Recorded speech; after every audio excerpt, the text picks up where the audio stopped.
ప్రస్తుతం చదువుతున్న విద్యార్థులకు మీరు ఏ ముఖ్యమైన సూచనలు ఇవ్వగలరు? మొట్టమొదటిగా నేను చెప్పాల్సింది ఏమంటే, ఒకటి డిసిప్లిన్, ఒకటి హార్డ్ వర్క్, ఒకటి కమిట్మెంట్ టు యువర్ గోల్స్. ఇప్పుడున్న కాలంలో ఏం జరుగుతుంది అని అంటే, సోషల్ మీడియా అనేది ఎవ్రీ కార్నర్ ఆఫ్ లైఫ్కి వెళ్ళిపోయింది. సో సోషల్ మీడియాని మనం కట్ చేసుకోవాలి. సోషల్ మీడియాలో ఓన్లీ మంచే తీసుకోవాలి.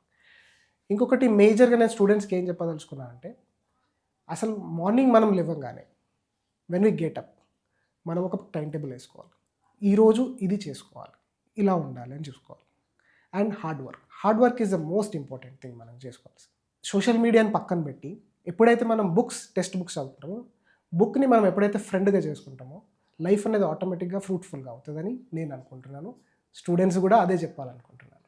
అండ్ అలాగే ప్రతిరోజు మనం స్కూల్లోనే కాకుండా ఇంటికి వెళ్ళినాక ఒక 3 hours మనం లైఫ్ నుంచి తీసి స్టడీస్కి ఇవ్వాలి.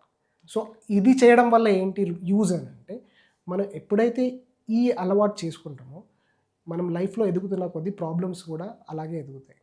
సో అవన్నీ ఓవర్కమ్ చేసుకోవడానికి ఇవన్నీ. రేపు పొద్దున మీరు ఏ జాబ్కి వెళ్ళినా, ఏ ఫీల్డ్కి వెళ్ళినా, ఈ యొక్క హార్డ్ వర్క్ అనేది మీకు యూజ్ యూజ్ అవుతుంది, అవుతుంది, హెల్ప్ఫుల్ అవుతుంది దానికి.